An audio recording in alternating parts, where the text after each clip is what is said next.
Okay, we will call this meeting of the Bridgeton City Council to order. If everybody would please rise and join us in the Pledge of Allegiance. I pledge allegiance to the flag of the United States of America and to the republic for which it stands, one nation, under God, indivisible, with liberty and justice for all. The microphones have changed tonight, so if you press it, it'll cut it off. So you don't have to hold it down like we did at the last council meeting. So like I'm not pressing mine, so I don't have a mic. Now I do. So just a reminder to council on that. Okay? The clerk will now call the roll. Councilmember Sato. Here. Councilmember Weshy. Here. Councilmember Grimmer. Here. Councilmember Patel. Here. Councilmember Hines. Here. Councilmember Luther. Here. Councilmember Norris. Here. Councilmember Hood. Here. All right, we have all 8 council members. Good to see everybody tonight. We are down to item D, agenda approval. Move approval. Second. Motion made by Councilmember Hines, seconded by Councilmember Luther for approval of tonight's agenda. Further comments, questions, suggested changes? Councilmember Patel. Thank you, Mayor. I would like to table Bill 6410. Second. Motion's made by Councilmember Patel, seconded by Councilmember Norris to table Bill 6410. Further comments or questions? Seeing none, those in favor signify by saying aye. Aye. Those opposed? Abstaining? Motion carries. It is tabled. Councilmember Grimmer. Yes, I'd like to add, thank you, Mayor, I'd like to add under discussion items, water feature. All right? Second. Second. I don't, Okay. Do we That's have to good. second that? that's fine. All right, very well, All right, thank you. we'll bring that up. Thank Further you, sir. comments or questions on the agenda? Those in favor of the amended agenda signify by saying aye. Aye. Those opposed? Abstaining? Motion carries. We are down to public comments. So I have several cards here tonight. First up is a familiar face here, Scott Zimmer.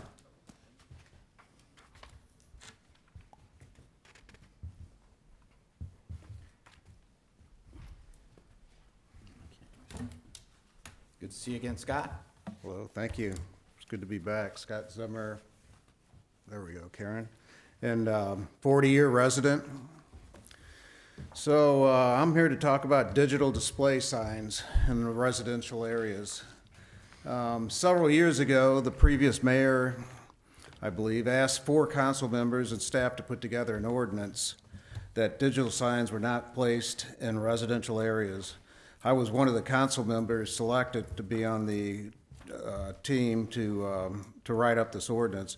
This was a result of the first digital sign in Bridgeton at a church on Old St. Charles Road. Okay, the ordinance that we developed was passed unanimously by council to keep the residents from getting the light noise in our quiet neighborhoods. Throughout the years, a couple slipped by and were approved, and I feel these lights are bad for residential areas. They're obtrusive, noisy, light noise, distracting, light pollution. It brings down the home value, in my opinion. They're tacky in our nice subdivisions and against the current law. So they're against the law. Tonight, the mayor and administration are having the council vote on placing digital signs in a residential area at the Bridgeton Rec Center. This sign will be in plain view of over a dozen residents.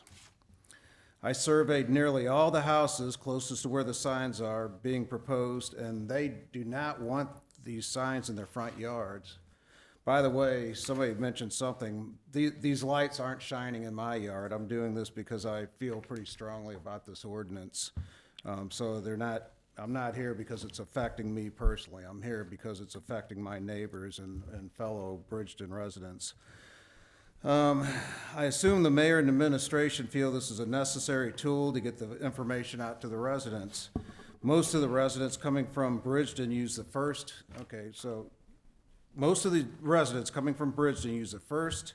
entrance closest to the subdivision, heading northbound on Fifi. So they use the first smaller area right at the end of Anmar. Fewer use the main entrance where the sign's proposed. There are far less residents approaching and traveling from Natural Bridge than the other direction. Check for yourself and watch. So I don't think there's not the residents coming in from both ways. I think there's less coming in from the one direction than the other.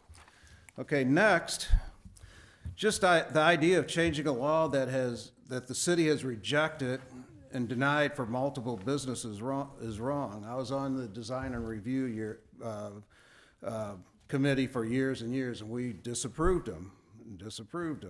The rules are made for everyone, but not the city. Please find a better placement. Bridgeton Street Department gets much more traffic, in my opinion. I think it does. Better yet, the McKelvey Park is a great location.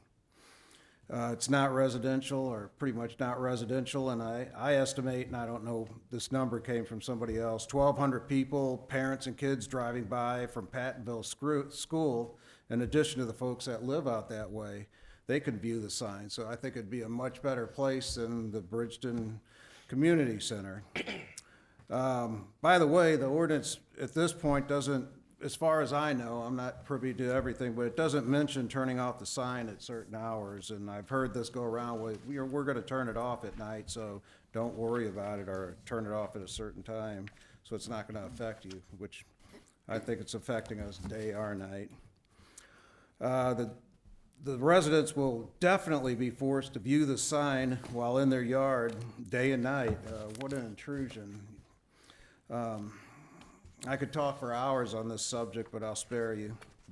In conclusion, just think real hard, if this sign was placed a few hundred feet from your front yard, how would you feel? You know, how would you like that if this sign was in your front yard, you know, from here to the halfway down to the other door? I don't think you'd like it, you know. I think that would be something you'd think twice about. Think of your residents and how you're affecting them. This is not the best place for a digital sign, a readout sign.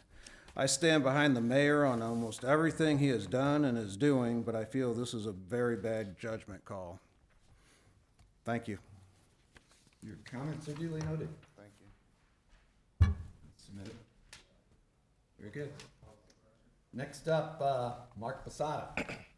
Mark? Hello again, Mark Bizzata, 4141 Fifi Road. I've talked to a lot of you guys recently and talked to you guys a couple weeks ago, so I'll keep it short. Just wanted to reiterate that I'm opposed to this sign in that location. I have no problem with the idea of putting a sign up, but it doesn't belong in a residential area, in my opinion. I would second what Scott's saying. There's better places to do this that'll give you more exposure, more view for the things you want to put on the board, and also it won't be in a residential area. So I appreciate your time again, and thanks for the consideration. Thanks for coming out. Next up, Nancy Lupia. Nancy?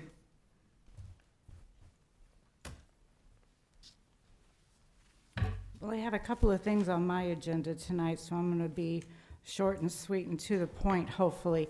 I'm sorry I missed the last rights to our previous visual and audio system. This thing is fantastic. If you haven't done so yet, please watch the meetings on YouTube, because you will really see the visual is so much nicer. But one of the challenges I had still was the talking. Mayor, you had told people they don't have to eat the microphone anymore, and while that may be true, we have some very soft-spoken council people, and, you know, don't talk in the tone that I'm sitting in a chair next to you. You're still publicly speaking, so please profound the voice and articulate, especially if you're soft-spoken, because without you recapping, yay, nay, first, who made the motion, who seconded the motion, I would, at home, as a home audience, I would have had no idea. And I'm not playing with my phone. I'm going to my notes. The Bridgeton brief. Again, I think I had shared with you, Mr. Mayor, that whoever came up with that idea is simply a genius, whether it was one person or a group of people. And I received mine with the help of Kathy, because I thought The first one was coming out in March, but it's really, really nice, so I'm super excited about that. The next thing I have is our street department with regards to our streets. Matt Elliott, the superintendent of the street department, and his entire crew, especially Max Brown, who takes care of my area. Kudos, lots of pats on the back, the whole bit. I mean, it was an ice storm, so you would think, I'm gonna back up for a minute. 25 years ago, this April, we started looking for a home in Bridgeton. We had a contract on a home in Lockport. The seller changed a closing date, extended it 3 months, not gonna work for us, so we went out on the hunt again. And we found our current home, which really was much better and more of what we were looking for, except it didn't have that flat backyard for John. That's a different story for another time. That night when we went home and I was rethinking this and that and kind of, I'm like, oh, cul-de-sac, 2 cul-de-sacs, we're never gonna see a snowplow. Furthest thing from the truth, that's for sure. So 29 days prior to this ice storm, my neighbors had a very serious emergency, a medical emergency in the middle of the night.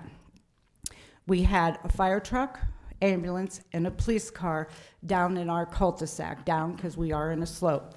Probably didn't require all that equipment, but the manpower definitely was there. So as it's icing and I'm watching on my cameras the snowplow who was icing during the storm, I'm thinking, oh boy, where would we have been 29 days ago? Probably okay, but so he not only makes the one path, but then in the cul-de-sac, he goes round and round and round.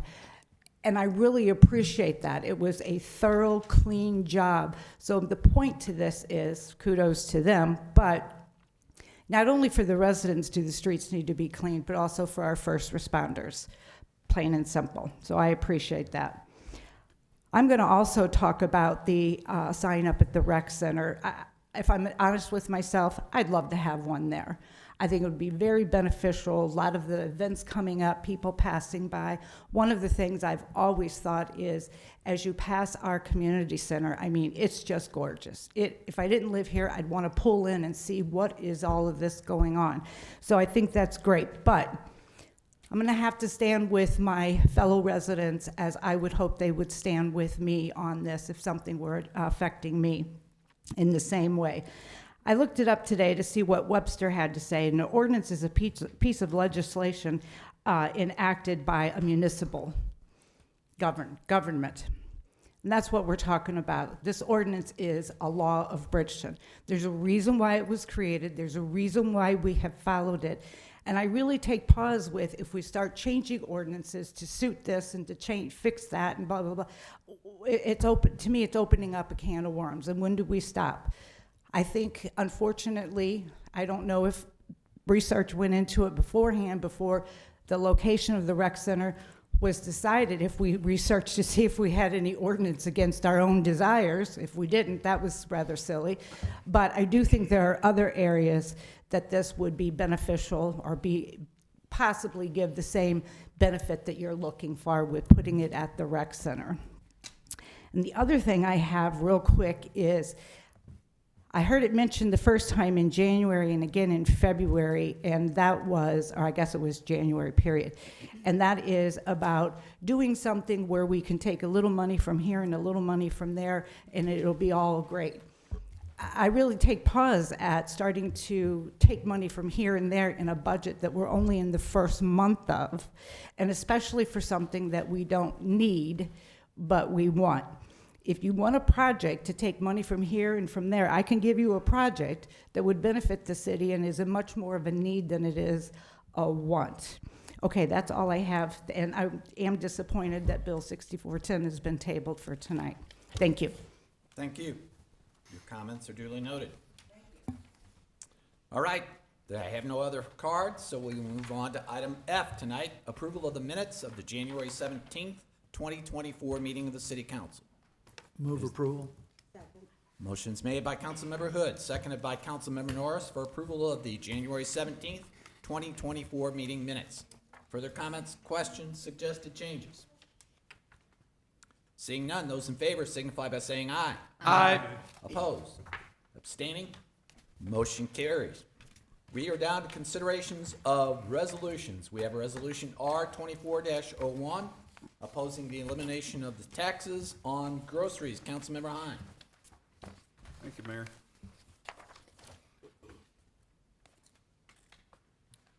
Move for reading of resolution number, just a minute here.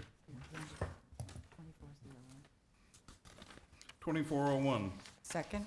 Motion's made by Councilmember Hines, seconded by Councilmember Luther for approval of Resolution 24-01. Councilmember Hines. A resolution urging senators and representatives of the Missouri General Assembly to oppose any legislation or proposal eliminating the taxation of retail sales on food. Whereas the city of Bridgeton, Missouri, elected and appointed officials maintain steadfast stewardship of the public's finances by efficiently and effectively balancing revenues and expenses.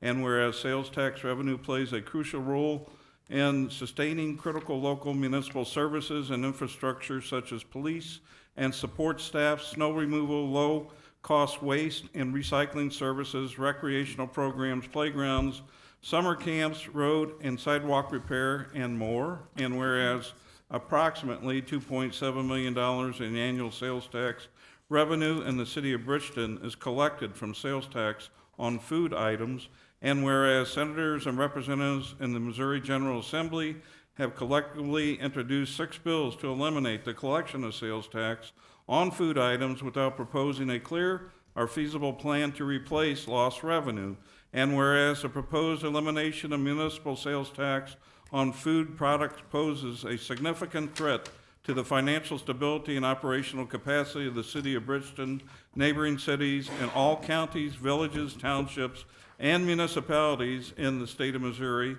and whereas the elimination of sales tax on groceries would have a harmful impact on the quality of life for the city's residents, as the funding for essential services and infrastructure would be significantly reduced, and whereas maintaining the current tax structure on food items is critical to ensure balanced budgets for local governments, enabling the city of Bridgeton and neighboring communities to continue providing necessary services and fulfilling their responsibilities to residents and businesses. Now, therefore, be it resolved by the City Council of the City of Bridgeton, Missouri as follows. Section 1, the City of Bridgeton City Council recognizes the necessity of maintaining municipal sales tax on food items to sustain critical local government services. Section 2, the City of Bridgeton Council calls on the senators and representatives of the Missouri General Assembly to oppose any legislation or proposal seeking the elimination of municipal sales tax on food products, in doing so securing the safety and welfare of Missouri residents and safeguarding the financial viability of local governments across the state. Section 3, the City of Bridgeton City Council urges neighboring municipalities to educate its state elected officials and residents on the negative effects of eliminating the taxation of retail sales on food. And Section 4, the City of Bridgeton City Council directs the city administrator to forward a copy of this resolution to senators and representatives of the Missouri General Assembly representing St. Louis County region. It's a mouthful. Thank you. Further comments or questions? Councilmember Grimmer. Thank you, Mayor. As many of you know, have been for many years active with the Missouri Municipal League. And again, the purpose of the Missouri Municipal League, ironically, is to represent the interest of municipalities. And generally, when I say represent that interest, it's as a hedge against our legislators. And this is a prime example of what we in the Missouri Municipal League advocate. Things like this, and the further irony of this is that many members of the legislatures started off going through city councils, and yet they come up with things like this against city councils. So I just find it quite ironic that we have to have a very active organization to defend ourselves against or protect ourselves against our own legislators. Just a comment, thank you. Very well. Further comments or questions from council? Councilmember Hood. Mayor, would I get your permission in order to display this tomorrow morning at the St. Louis Area Police Chiefs meeting? By all means.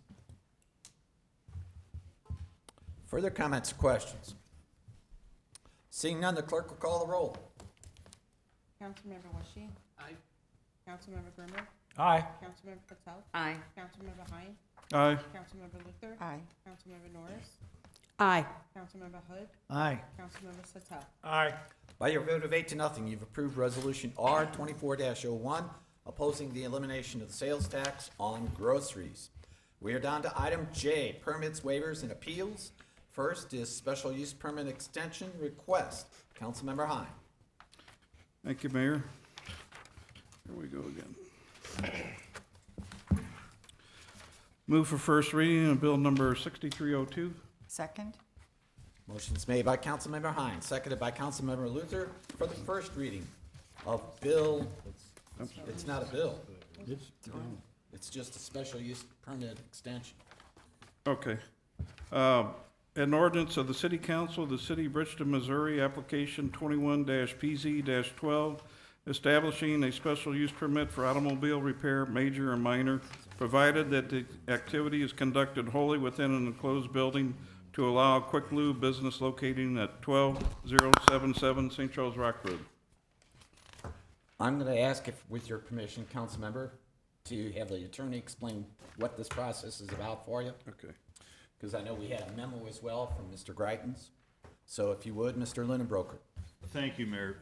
So this is a bit unusual. I think it's the first time in, I guess, the 23 years that I've been here that we've ever had one of these, and so probably it deserves a little bit of explanation.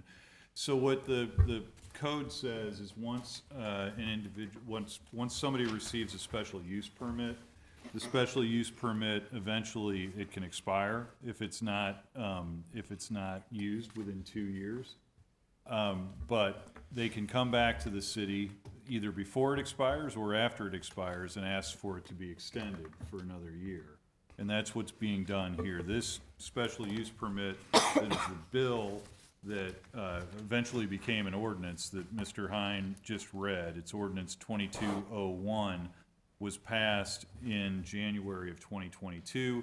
It expired then on January 4th of 2024. It was never used, and so now the business owner is back asking if we will extend it for another year so that they can now make use of it. So really, there's no ordinance that's getting passed tonight. There's no first reading. There's no second reading.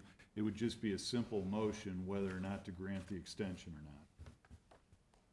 not. Okay. Everybody have understanding? Councilmember Hein, did you have further? No, I just want to elaborate on the location. This is between Frank Lita property and the property where the grocery store is to the east, and also O'Reilly Auto Parts. And I had been wondering what happened to this, and now we find out. So, yeah, the motion then I'm going to make is that we extend the special use permit related to this ordinance. Second? All right, so the motion is to extend the special use permit for 1 year, correct? Correct. All right, Councilmember Grimmer. Yes, and I recall at the time that, we went through with this, the petitioners, I understand at that time, or maybe still is an employee or the management of Valvoline Oil Change, and it was his intent to, he bought this privately, and it was his intent to open up an oil change business there. And my only question would be, does staff feel comfortable with the proposals he's put forward to do this, or are we gonna look at this for another year, or what's going on here? There are two active, and I further point out, there are two active oil change organizations on St. Charles Rock Road now. So is staff satisfied with the explanation or the I guess, the plans or the intentions of the owner. I don't think there is any set plan or intention right now. That's one of the issues. It doesn't say it has to be that again. Okay, That was what was conveyed to us when it first came up. right. But, you know, if he gets a different use for that particular parcel of property, yes, it would have to come back through us, and also have to go back and make sure it conforms to our planning and zoning codes. Okay, well, my question is there a plan? What is the plan? Let me ask Mr. Greitens, have you seen any plans on this particular parcel of property, Mr. Greitens? We didn't, the applicant did not get as far as submitting any building permits or anything like that. And so the special use permit that was approved in 2022, it had several conditions attached to it. All that would remain in effect. But no, we didn't get as far as any building permits or anything. So in answer to your questions, just like we said, there isn't anything specific that we've seen yet. Okay.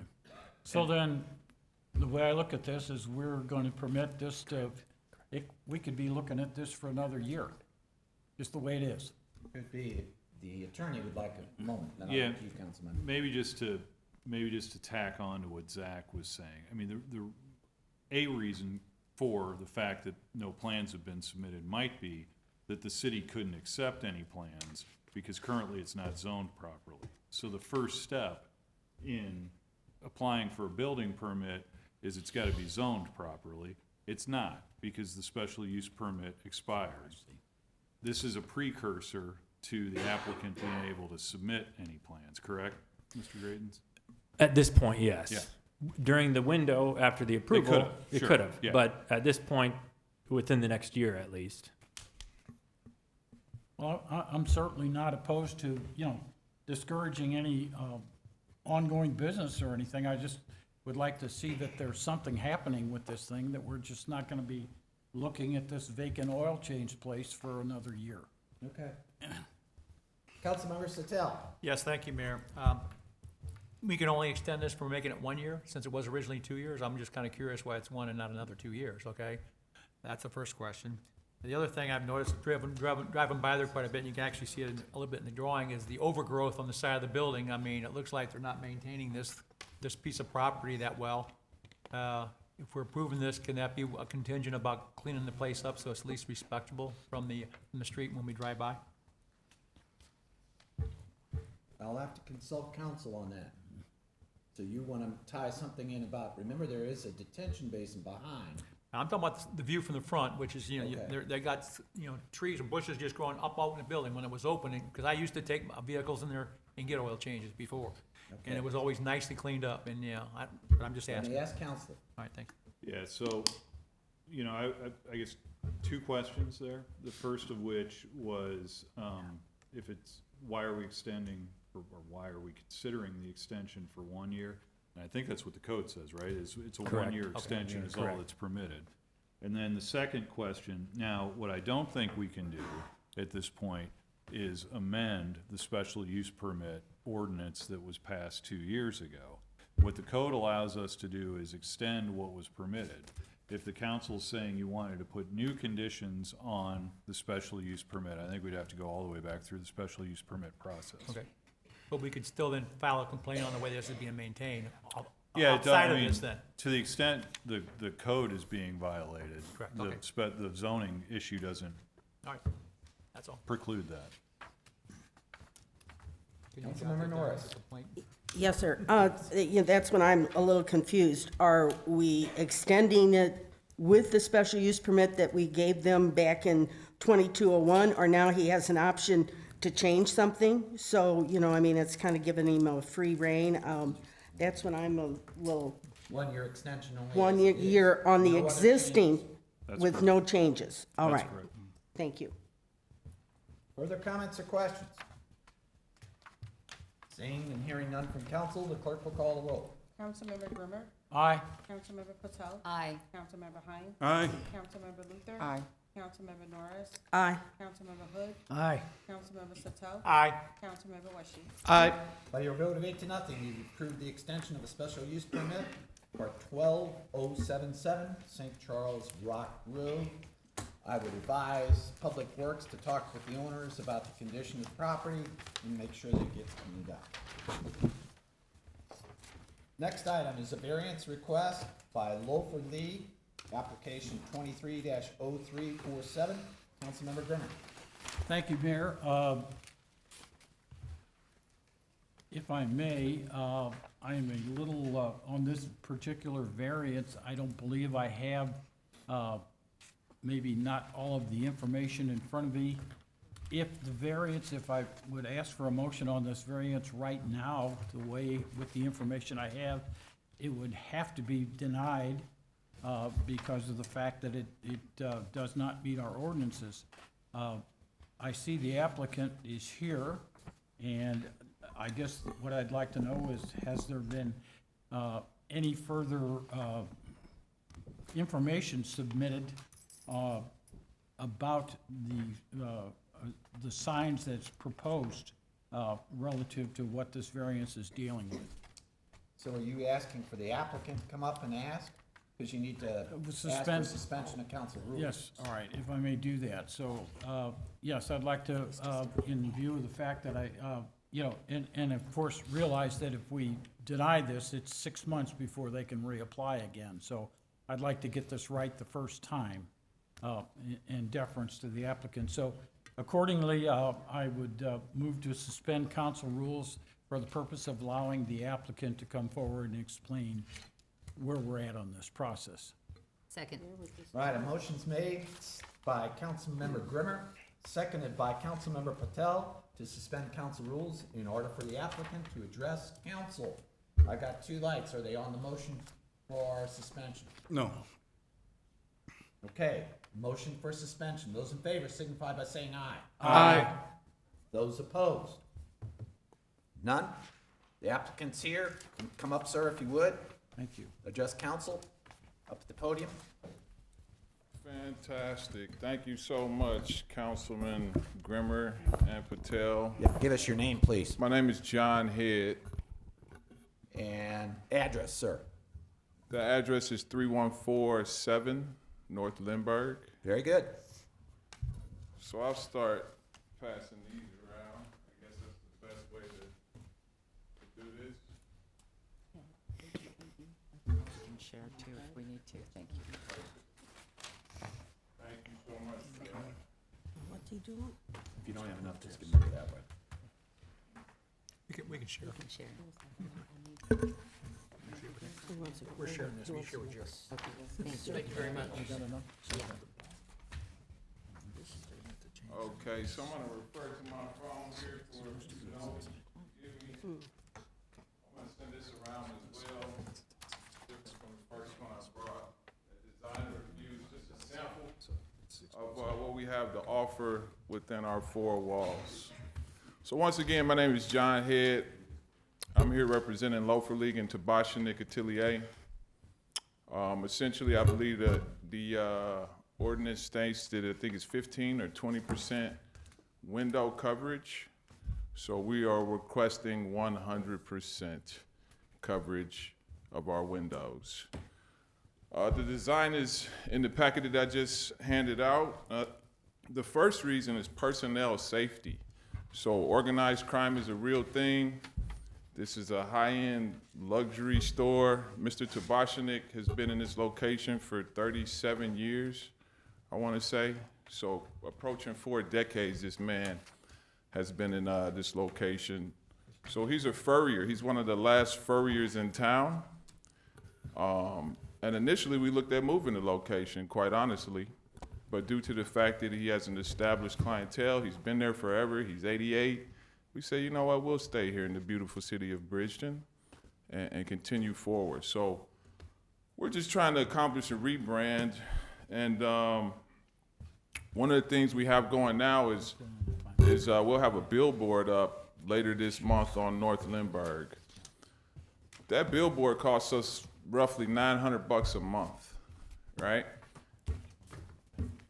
Our windows are larger than the billboard.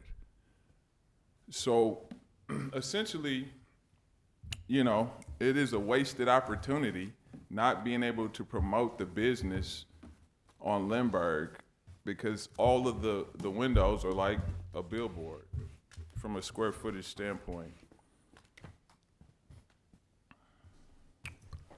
And the last thing is product safety. So when the sun comes in, what happens is product gets discolored.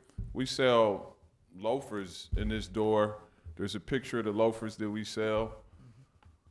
It's high-end stuff. It's handmade in Italy. If one shoe gets discolored, it's hard to sell a pair. So if the sun is beating down on them, when it's rising in the east for hours, and that happens day in and day out, essentially it can be challenging turning over that product. So, the most important thing, though, is personnel safety for employees, as well as customers who shop there. Mr. Tabashanik's store was broken into some years ago, so we put bars in the window. So there's bars on the front door, there's bars across the front window. Covering it up with stickers or, signage, it essentially covers the bars. So it's an eyesore. Once again, if you look at the design, you can see it's conceptually laid out. So it looks like a corner of a picture frame, like a gold picture frame. So when you open the door, it's like you're opening a picture frame, walking into this store. And there's gold framing around the flat wall, gold framing around the pictures. So it's really, well thought through, I would like to say. But I thank you folks for your time this evening. That's pretty much all I have to say. If you have any questions, I'm more than willing to. Let me find out for you, Mr. Head. Questions of Mr. Head? I've got several lights. Is this for Yes. Councilmember Grimmer? Well, Mr. Head, I can certainly appreciate the intricacies and the issues that your business is dealing with. However, what you're asking us to do is grant you a variance that, in general, just to back up a little bit, when we grant sign variances, usually they're in terms of a percentage of the variance. You're asking us for a 100% variance, which we simply, I believe, cannot do that or will not do that. The reason being, if we granted it to you, then we would naturally open ourselves up to granting it to other folks, and that's not the way we run our signs and our ordinances here in this city. My suggestion with you, and I understand that you want some coverage here in your building, is to sit down with Mr. Dembski in our design department and come up with a compromise that allows for a smaller sign, and then somehow you have to, if you wish to enclose that, but the way this is, 100% variance on a sign, that's not gonna happen. You want to respond, or I've got several others. No response at this time. Okay. Councilmember Hood? Yes, sir. Your comment based on 100% coverage and the safety of your employees, I'm gonna have to disagree with that. When an officer drives by your place and he can't see your employee standing in there, that's a bad thing. We don't like going into businesses that we can't see into. That puts everybody at risk, your employees, whatever. If a crime is being committed inside your building and we go in there blind, somebody's gonna get hurt. So it is to where you can see through. So Now, there's when- perforations. There's perforations you can see completely through at night when the light's on and it's dark outside, and you can see silhouettes during the day. You just can't see directly through. Sir, I'm just gonna have to note that I disagree with that whole concept. Councilmember Luther of the applicant? Yes, yes. Proceed. Mr. Head, first, thank you for your commitment to staying in Bridgeton. That's much appreciated. I note you have a billboard, you have a box sign on the roof, and then this 100% coverage for the sign. And I wanted to note, and I'm looking at minutes from the Design and Review Board on January, when was it here? 16th, maybe? 16th. And so I just wanted you said that the reason the window sign needs to be so large is for the safety of the products and the employees. The sign will be used as controlled visibility to reduce the risk of theft. And another reason is because the window signage will block the sun from discoloring the handmade products. And so I agree that a very large sign would do that, but I think there are other ways to accomplish that without putting a sign on the window that completely covers it. That's my comment. Councilwoman Luther, my question is, what are those other ways? Well, I would say people use things like curtains. People use things. There are other ways to accomplish some of what you wish to accomplish. I don't know that this is the only solution to some of those reasons that you gave. So, Councilwoman Luther, we consider curtains, and we cannot see out if we put curtains in. Right. So I'm just saying, I realize this would be more convenient on a couple of levels, but I don't know that it presents, I think there are other opportunities to explore. That's all. Thank you. Councilman Hood, just a response to police. So police, you know, Lord willing, they'll never be called, but the reality is customers and employees are there every day. So, you know, the reality is if Mr. Head, we need to keep going with the other council members. You can't just. okay, I'm sorry. No problem. Councilmember Hine, yours was not of the applicant, right? Councilmember Sattel. Yes, thank you, Mayor. A couple of questions. You provide a nice picture. This is in Ward 1 on Lindbergh right there. I was always curious why there was bars on the windows and doors and how that got approved. I don't think it's something we really allow unless there is some exceptions to that. And to me, that would be part of your security that I see in your pictures right now. It was brought up about curtains, and I see curtains in the picture right now that you can open and close and, you know, at will. And if you want it to where, you know, you occasionally want to, even if it's cold weather, I close my curtains pretty dense when it's like 7 below like we had earlier this month.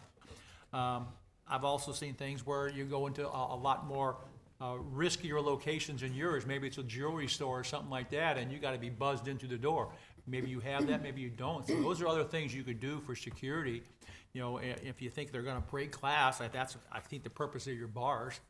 But I would say you put on, you know, ask to see if you can put in stronger glass that they can't break through. I mean, obviously, they could still try to drive a car through this window. I mean, that's another possibility that happening all over the country.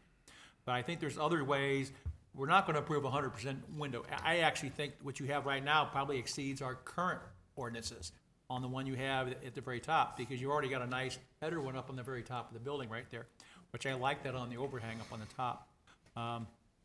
Plus you got an extra, I don't mind you having things for hours and open hours. I think that's all perfect. But I think there is a better method. And I know the other stores along there kind of wonder, well, why do we allow a business there with bars on the windows? I'm kind of curious, is that something that we've passed and approved in years past that I wasn't on when that got approved? You said you got robbed and got put bars up. I mean, that's what you brought up tonight. And I'm just kind of curious that that's something that's approved or not in the city of Bridgeton. So this gentleman has been in this same location for over 3 decades once again. Yes. I cannot tell you when it happened. I just know that it did happen. And, you know, my rebuttal to that would be, this is for dual purposes, right? So the first is security, meaning organized crime is real. Criminals, organized crime, they typically just don't just randomly hit a business. Typically they case the joint. So they're gonna stop by 2, 3, 4 times before they rob. They know how many employees are working. They know when you're busy, when you're not busy. So what covering that entire window does is it allows us to get more frames of a criminal before they actually commit the crimes. But the billboard aspect is what's critical. It is 2024.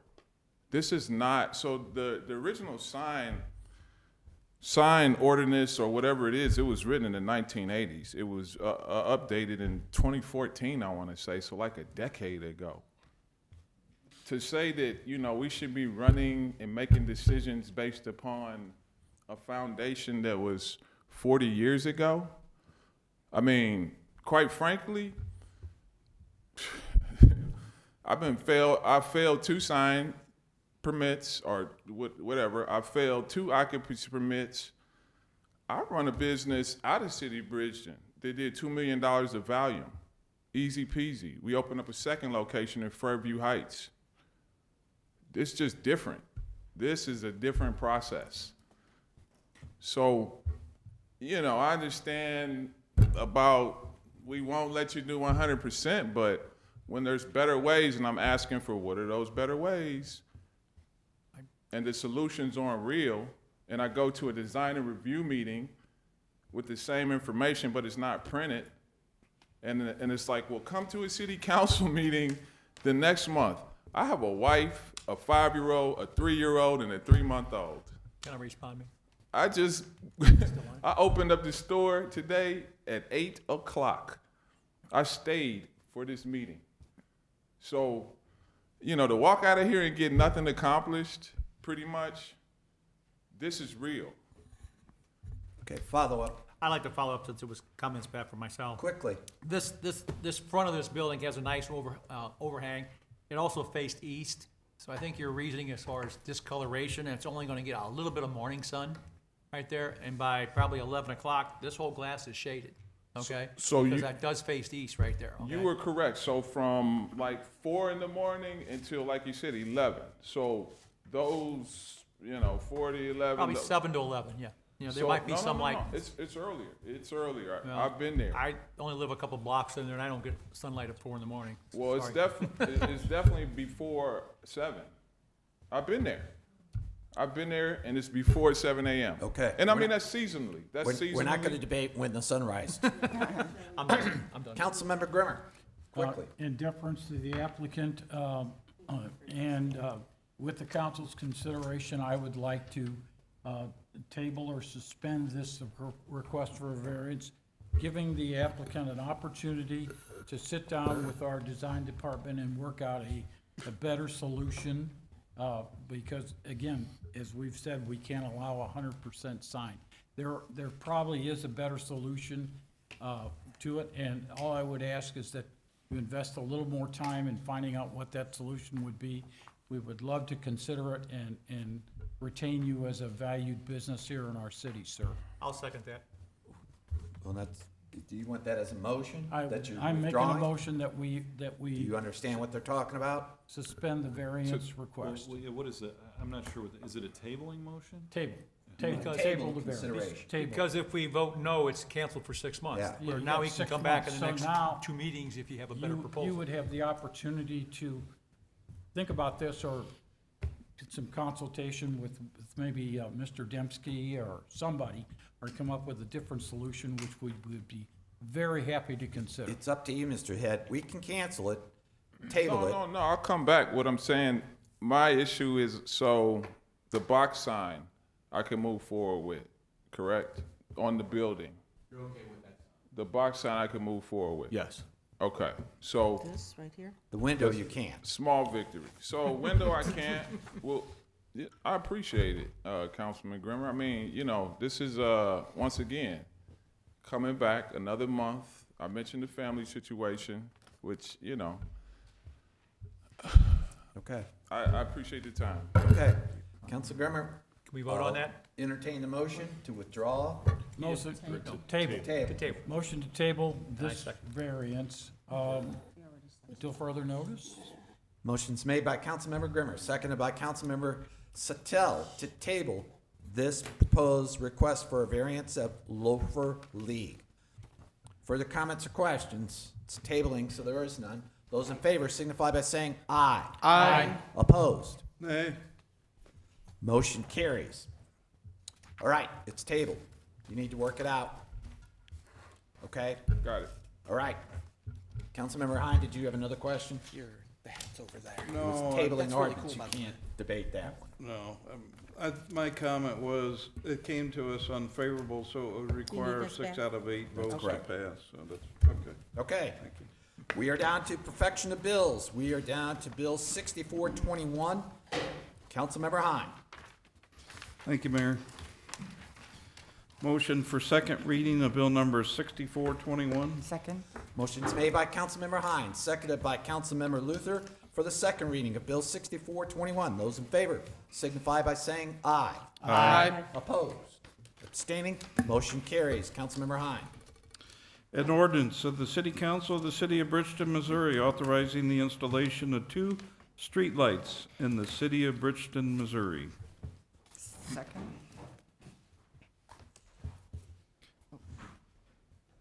Sorry.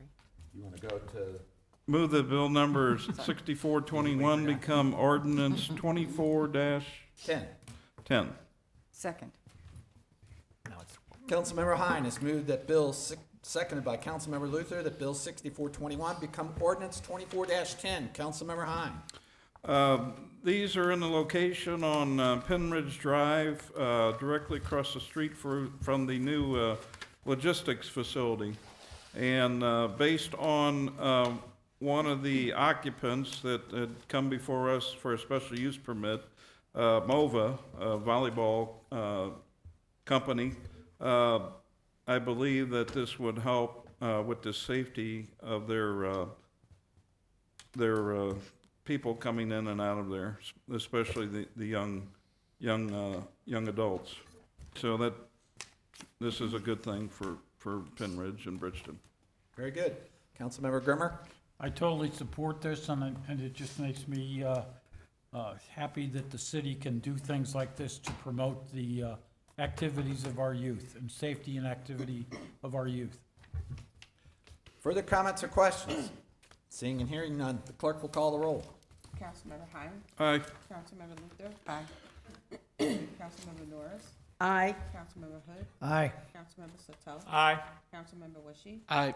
Councilmember Grimmer. Aye. Councilmember Patel. Aye. By your vote of 8-0, you've approved Bill 6421, become ordinance 2410. Dash 10, excuse me. Bill number 6422, Councilmember Hine. Motion for second reading of bill number 6422. Second. Councilmember Hine has moved for the second reading of Bill 6422, seconded by Councilmember Luther. Those in favor signify by saying aye. Aye. Those opposed, abstaining, motion carries. Councilmember Hine.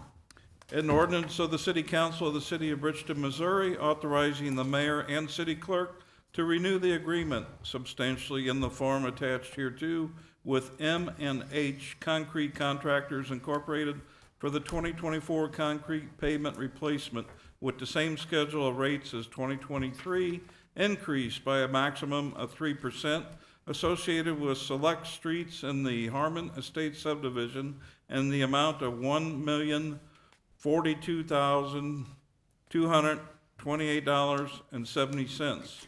The project budget includes a contingency in the amount of $25,000. Move that bill number 6422 become ordinance 24-11. Second. Councilmember Hine has moved that Bill 6422 become ordinance 24-11, seconded by Councilmember Luther. Councilmember Hine. Anything else? I have no further comments. Okay, I have several on this one. Councilmember Norris. Yes, sir. M&H Concrete Contractors were the same people that worked in the Bridgeway subdivision. I certainly like their work ethics. They didn't tear up the whole street. Their crews came in, worked a section, then tore up another section, so the residents were not compromised at such length of time. And I believe they come under, they got the job done earlier. Was that correct? Yes. So I will be supporting this, of course. So thank you. Very good. Councilmember Satel. Yes, thank you, Mayor. I'm supporting this, but I have a question. We got one 3 weeks ago, and I got another one in this packet. Is one different or newer, or any changes legally? I'm just kind of curious. Yeah. Yeah, there was a change. Yeah, there's gonna, there's a copy in the packet that is recommended by me that it get amended by substitution and get swapped in. You should have a red line in your packet. Councilmember Hine has it. He's ready to go with it whenever we. Okay, but Come to it that wasn't, point. that's why I brought up, I see two, it was, mine's blue line, but Yes. okay, go ahead, that's all. Very good. Councilmember Grimmer. Well, I had the same question, why the second copy and ours is not redlined? But I just, as an aside, M&H Concrete, that's old Ronnie Madison, his boy's former customer of mine. I've watched them grow from a small company to the large concern that they are now, so I'm very comfortable with having these folks do work for our city. Very good. Councilmember Hine will recognize you. Yes, After discussion with the city attorney, he did add an additional paragraph to Article 3, page C2.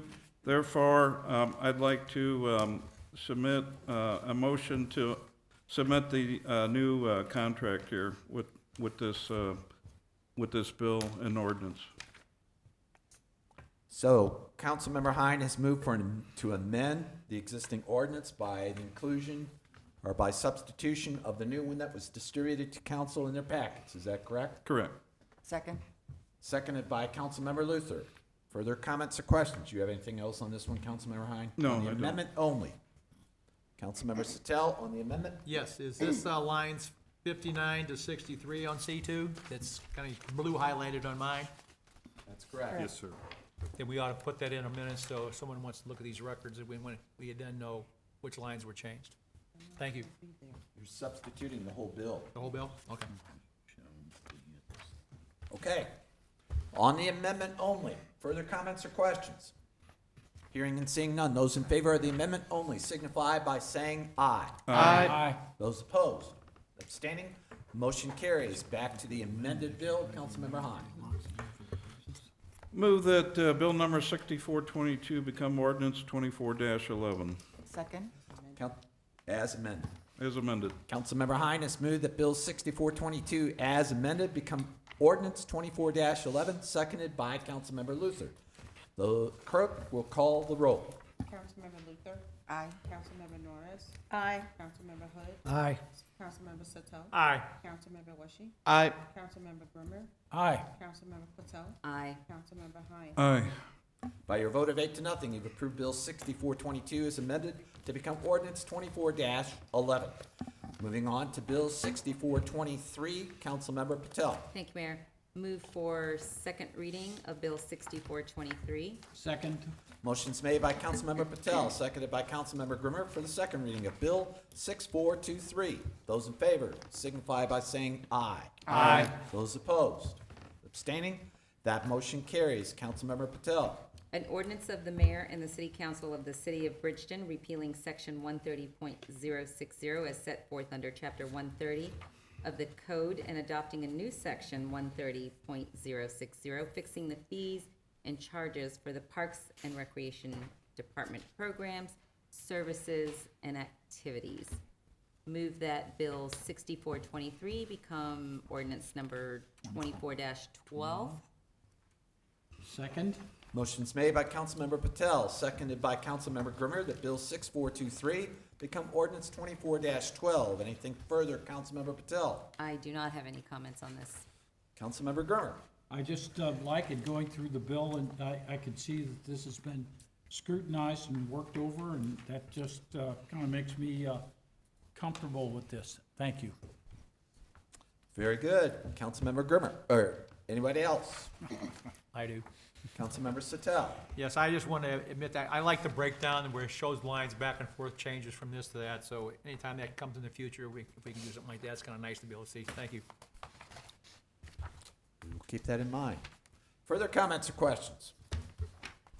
Hearing and seeing none, the clerk will call the roll. Councilmember Norris? Aye. Councilmember Hood? Aye. Councilmember Sattel? Aye. Councilmember Wishy? Aye. Councilmember Grimmer? Aye. Councilmember Patel? Aye. Councilmember Hine? Aye. Councilmember Luther? Aye. By your vote of 8-0, you've approved Bill 6423 to become ordinance 24-12. We're to Bill 6424. Councilmember Patel. Thank you, Mayor. Move for second reading of Bill 6424. Second. Motion's made by Councilmember Patel, seconded by Councilmember Grimmer for the second reading of Bill 6424. Those in favor signify by saying aye. Aye. Opposed? Abstaining? Motion carries. Councilmember Patel. An ordinance of the City Council of the City of Bridgeton, Missouri, amending Chapter 515.092 of the city's Code of Ordinances regarding electronic message centers. I'd like to move to suspend council rules, Mayor, to have Brendan Kane come up and explain a little Okay. bit of some information that he received. I think it would be Let's good. first do, you want to have the motion though for Bill 6424 to become ordinance 2413. 24-13. 13. Yes. I will second that. Motion's made by Councilmember Patel, seconded by Councilmember Grimmer for Bill 6424 to become ordinance 24-13. Now we will consider Councilmember Patel's motion to suspend council rules to enable the Parks Director to explain. Those in favor signify by saying aye. Aye. Those opposed, abstaining, motion carries. Mr. Kane. Thank you, council, for allowing me to speak about this. I'll keep it brief. Sent out an email and put a memo and some information, some test results on the desk for everyone to look at. Just wanted to speak to that for a quick second. I certainly understand the concerns. I heard the concerns from the residents, the nearby neighbors of the recreation center, especially based on the assumption that the new sign would be brighter than what we have there now. Absolutely, that would be a problem. But based on the specifications of the sign, and we knew this when we proposed the bid, was that it was going to be less bright than what we have there currently. So to confirm that, the city did run a light meter test and confirmed the sign specifications that it would indeed be less bright than what's there now. But just in case that didn't smell right for the city doing their own test, we had a third party come out just in the last couple of nights. They did a similar test and they confirmed the results again. So I just wanted to make sure that everyone knew that shouldn't be a concern, that, you know, any of the neighbors living nearby, I get it, you don't want the brightness shining in your windows, but what we have there now, the new LED sign would be approximately half the light emission is what we have there now. So that really, I think that concern has been addressed. Very good. Questions? Councilmember Grimmer. Well, I support this in general. I think that it's important that we use these tools, these electronic message centers, to get our messages out, but we have to be, again, cognizant of the character and tranquility and so forth that's expected of a residential neighborhood, and we've just got to be very careful on where and how these things are placed, and we can go up and down all day long about the light output, but if you see it, it's a light show, and it projects and it disturbs, it possibly has the potential to disturb somebody's atmosphere in their neighborhood. So again, why I support the concept, I think we've got to be very, very careful and make every effort possible to make sure that when these are placed, they're placed in a position that's not going to create a hardship or difficult conditions for any other residential neighborhood. Thank you. Very good. Councilmember Patel. Thank you, Mayor. So I think that I do understand the concern of the residents that live in that area, but I do feel like if there's less lumens than there are now, that's a good thing, and it should be better. And also, I feel like, you know, are we able to turn it off at a certain time? Are we able to dim it if we need to, which would prevent some of this extra lighting that everybody's concerned about? But I do think that if it's less lumens, I don't know that it's going to be that much of a factor. Very good. Can you address that, Mr. Kane? Yeah, so it will automatically dim, just like the one here does, in the evening. And then we do have the ability to turn it off if there's a set time that council was comfortable with, 8 o'clock, 9 o'clock p.m., 10 o'clock. We would have a setting that would allow us to turn it off completely. Very good. Councilmember Norris? Yes, sir. You know, this is another product. You know, we are constantly that the old, the new. This is another product that we can advertise our business.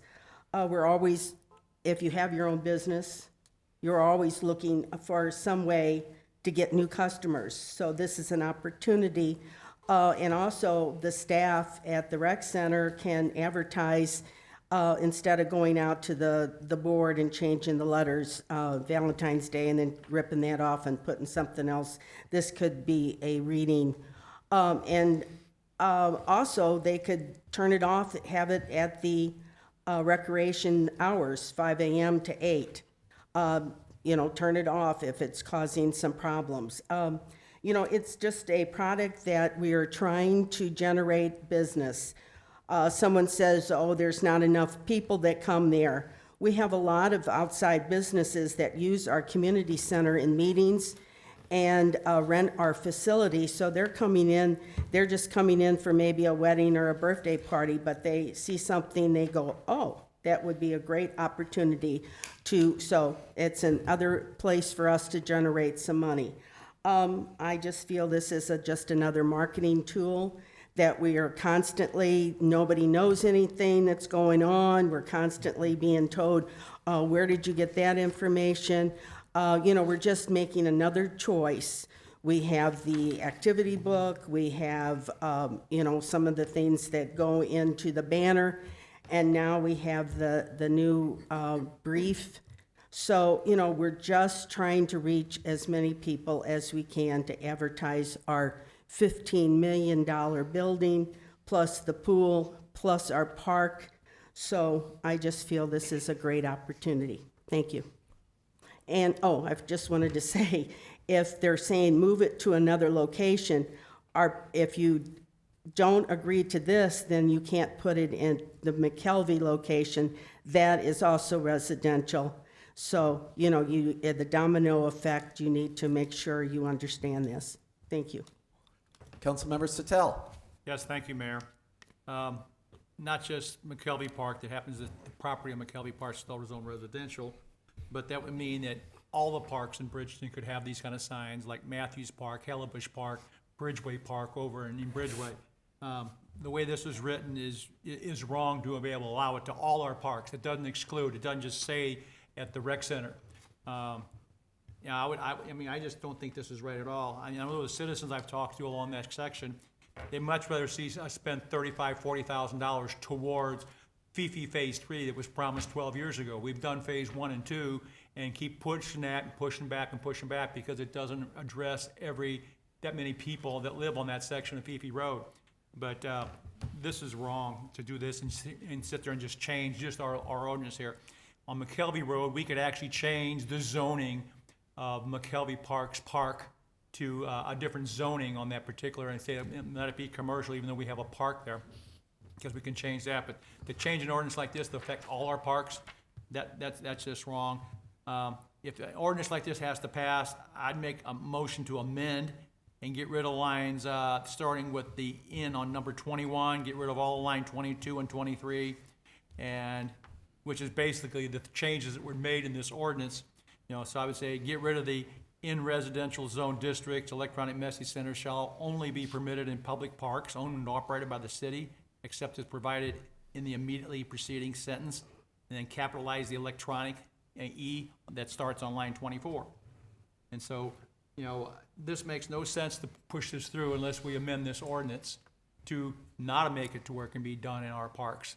But there is another way to do it, and I brought a couple of these options up 3 weeks ago, and, it's changing zoning, but this affects all of our parks. It's not just one park, and so this is totally wrong. We shouldn't do it at all for that reason. When we get to the reason as far as Fifi Road and where this is at, there is better locations. Our city garage has a lot more traffic going by that, feeding the same area off the Rock Road to feed the rec center. The majority of everybody driving by the city garage is going to turn into St. James Estates, okay, and not even go there. If they're going to the rec center anyway, they're already going to the rec center. Those customers, if we want electronic board, then let's put in this ordinance that the sign needs to be at least 300 feet from Fifi Road and make it strictly for this property. That would put the sign at the entrance to the outdoor pool, or put it all the way as 1,000. I measured, it's the 300 feet to there, it's 1,000 feet up to the flagpole door. Put a sign up there if we're trying to inform people that's going to the rec center. But out there on the residential area, along the road, and I think that, the issue about talking about the lumens in that light, yeah, it's got a new fixtures out there. It's got new lights in there right now, okay, that's way out over exceeds, so that reading coming up is like, oh, it's twice as much. We'll just change the bulb on the one out there. I don't like how bright that is. Now, I'm stuck with one right now on Fifi Road at Sutter Church, okay, but it was there already when I bought my house, and I knew I had to assume whatever. There was already a church and a sign there. But, if they were gonna change that there, I wouldn't want that on Fifi Road, all of a sudden, flashing back and forth. I like to see it, but theirs is lit up from the internal, it's not flashing, as far as it, if it was internal lighting, dim it down. In this ordinance, it doesn't say time, so before we get to talking about the other one, if we're gonna say, only, daylight only, that would probably be fine, okay? But I still wouldn't want a sign jumping around, looking at it every time it changes, oh, what's going on now? And you're trying to cut your front yard, or have people on a front yard picnic. I think this is totally wrong. So, I don't know if we can do an amendment, get rid of that sign, Do but. you want to do the amendment now? Well, You'd have to restate your amendment. well, I like an amendment to eliminate, on line 21, starting with in, and all of line 22, all of line 23, and on line 24, capitalize the E on electronic. Second. That's the way the ordinance. It reads like that right now. Yeah, so Correct. that would be, So you're striking it? so, I mean, I'm not trying to debate whether you want to vote for this or not, but voting this down would accomplish what you just proposed. Correct? Yeah, so you don't pass and language that reads the way the code already. It's already So- prohibited. Yeah, yeah. So I don't think that amendment, It's like a double negative. All right, okay, I agree with that. Understand? I will withdraw the amendment. Okay. Is the second withdrawn? Withdrawn. Okay. Who was the second? Councilmember Weshy. Thank All right, Councilmember Luther. Yeah, I've made my comments known before and related resident comments, but so I wanted to say a couple of things. No one, including myself, is against a sign of any kind at all. It's just the location. And I will say there is a distinction between a constant sign, a constant light of any kind, and a light that changes. Just think of a flickering light. And that's what I think is offensive and bothersome to the people that I spoke with. That's it. Thank you, Mayor. Very good.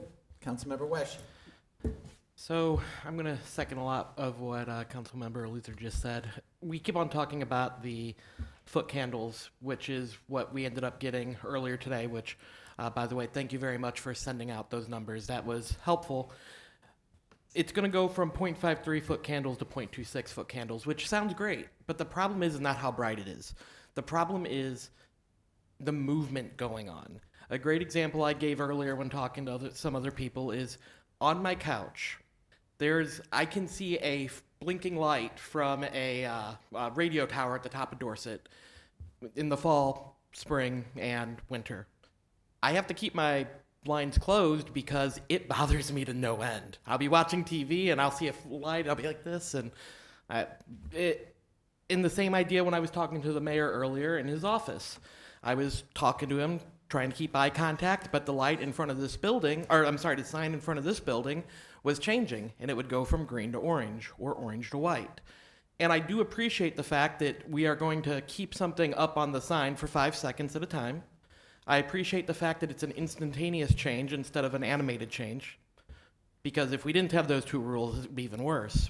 But I would hate to live across from a sign that was constantly changing, because I would want to keep my window shut all the time, and I like having my window open. So I just cannot in good conscience end up voting for this. Councilmember Hine. Thank you, Mayor. I think 90% of the dialogue and comments have been regarding Bill number 6410, which we tabled at the agenda approval. And I think this ordinance basically says that we want to allow electronic message centers in public parks owned by the city or operated by the city of Bridgeton. That's what we're voting on here. We're not voting on a location. We're not voting on size. We're not voting on anything else like that.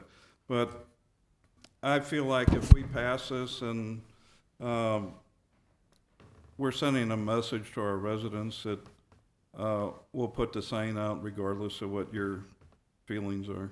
Thank you. Councilmember Grimmer.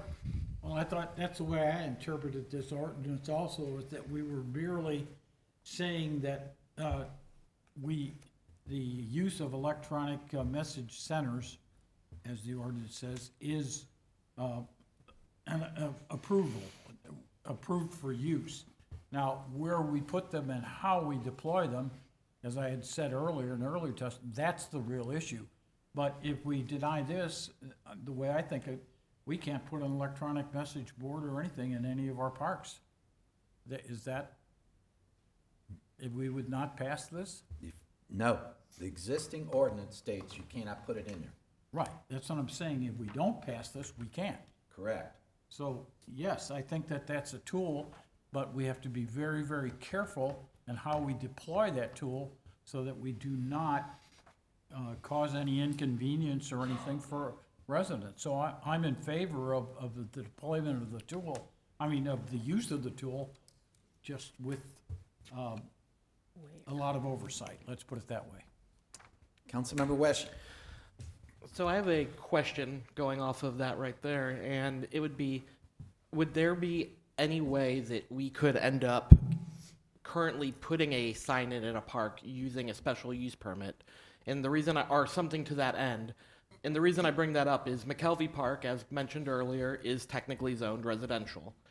The difference between McKelvey Park and Gentry Park is the proposed sign location now, I want to say was like, how many feet did you say it was between that and the houses? Do you remember?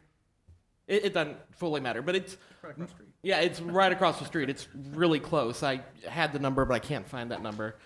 But the number of feet between where it would go at McKelvey Park in the next house was something like 250, 275 feet, according to Google Maps, which that could have some variance, of course. But I think something like that makes a lot more sense. And I would personally be worried about just saying, okay, if it's a city park, we're cool with it, if all you need is a majority vote to win. I would also be up for approving something like this if we could somehow put into the writing that it needed a vote of 6 to 8 to win or something like that. But I do think if something like this passed, we need to have a lot more approval needed than just a majority vote. Further comments or questions? Seeing and hearing none. Then the clerk, unless the council member, do you have any closing comments, Councilmember Patel? I do not. Okay, the clerk will call the roll. Councilmember Hood, Aye. Councilmember Satel, Nay. Councilmember Weshy, Nay. Councilmember Grimmer, Aye. Councilmember Patel, Aye. Councilmember Hine, Nay. Councilmember Luther, Nay. Councilmember Norris. Aye. So we have a 4-4 vote. My vote is aye. So the ordinance or bill 6424 becomes ordinance 24-13. Is everything still suspended? Pardon? We suspended proper procedure a minute ago when Parks and Rec was talking. No, sir. You have to, council has to approve it. So you have to sit down. Sorry about that. All right, Bill So these can go in any of our parks 6425, Councilmember Hood. Move for second reading of Bill 6425. Second. Councilmember Hood has moved for the second reading of Bill 6425, seconded by Councilmember Norris. Those in favor signify by saying aye. Aye. Those opposed? Abstaining? Motion carries. Councilmember Hood. An ordinance of the City Council of the City of Bridgeton, Missouri, authorizing the mayor and city clerk to execute an agreement with Buck Global LLC dated January 2015, substantially in the farm attached hereto. Move that Bill 6425 become ordinance 24-14. Correct. Second. Motion's made by Councilmember Hines, seconded by Councilmember Norris, for Bill 6425 to become ordinance 24-14. Councilmember Hood. Okay, on January the 11th, City Council received a memo concerning the Buck Amendment. And this has been reviewed by the city attorney and made changes that were appropriate, that were acceptable to Buck.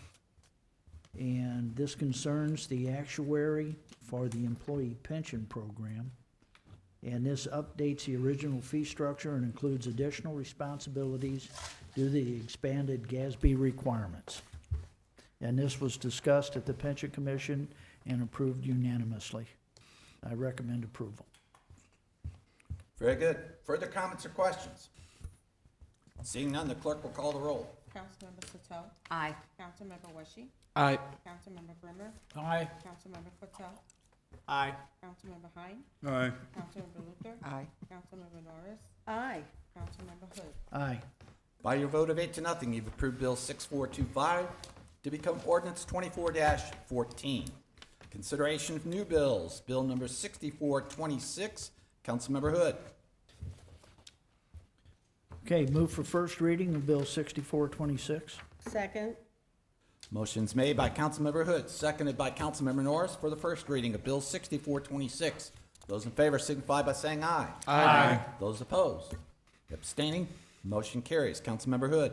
An ordinance of the City Council of the City of Bridgeton, Missouri, electing to adopt a change in the Missouri Local Government Employees Retirement System Loggers Benefit Program in accordance with 70.655 RSMO.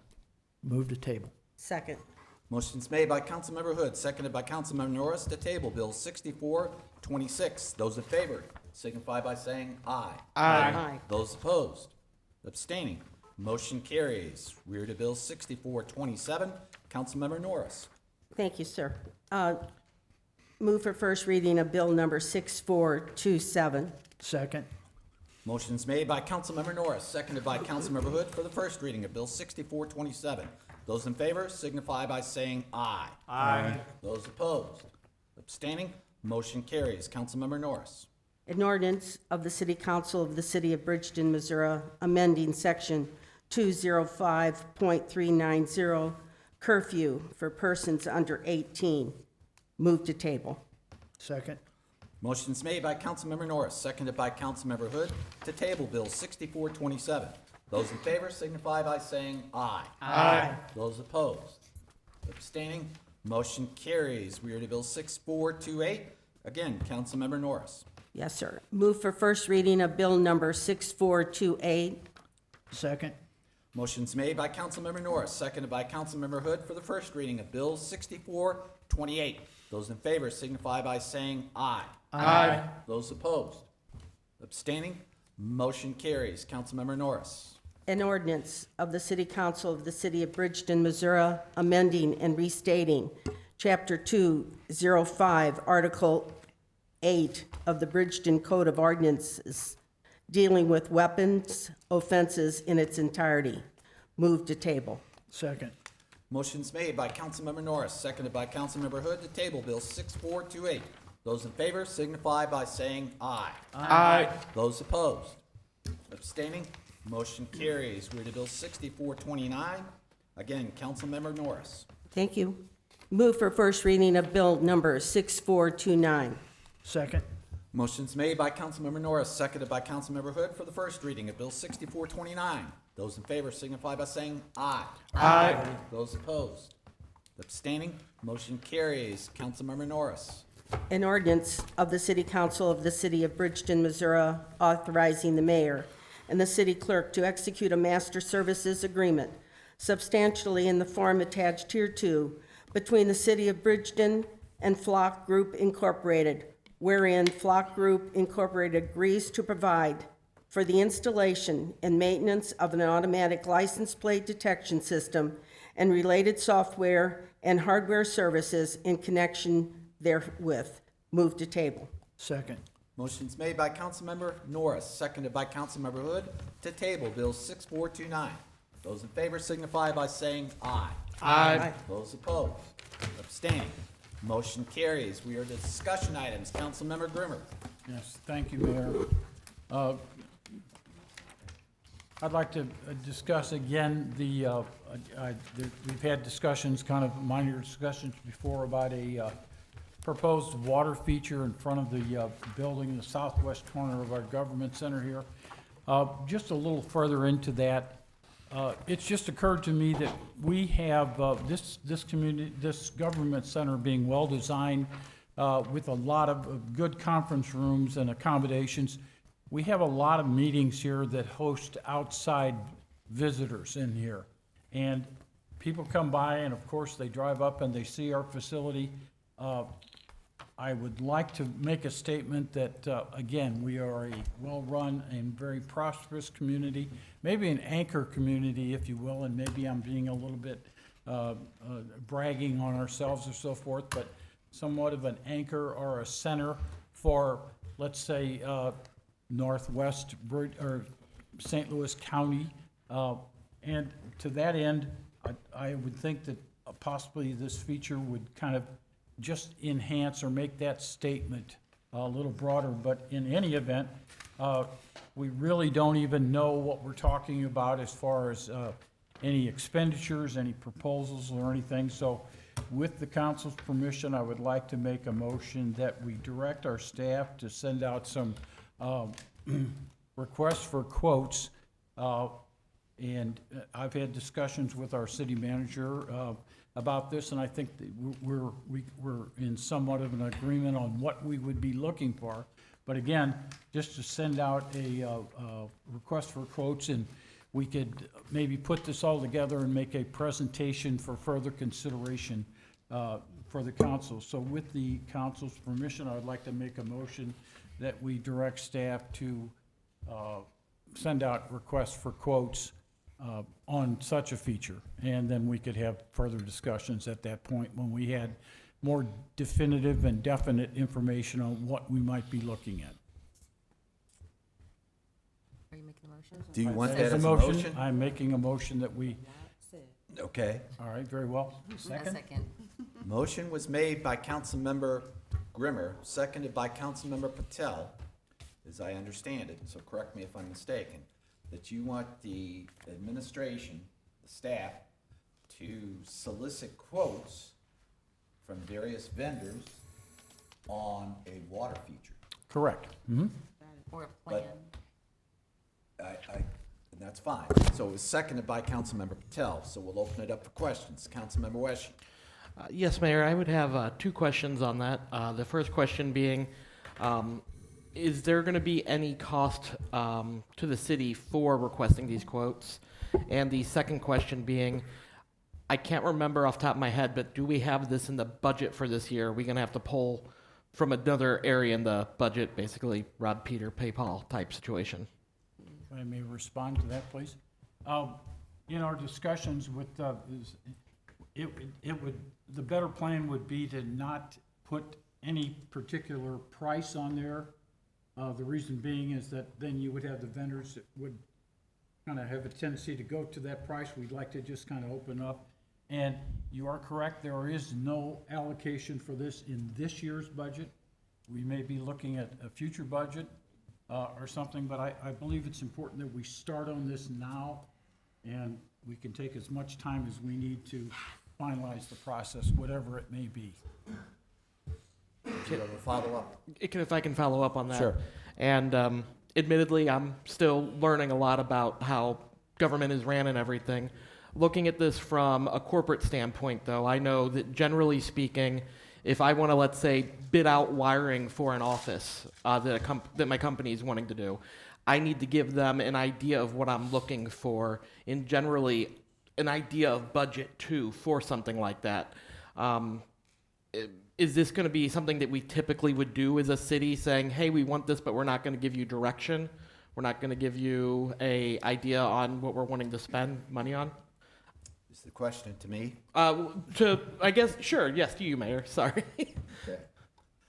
The usual procedure would be for the city to request proposals from, in this particular case, I guess it would be like landscape architects, to draft a conceptual plan, and then your bids would go out based on what that plan looks like for cost.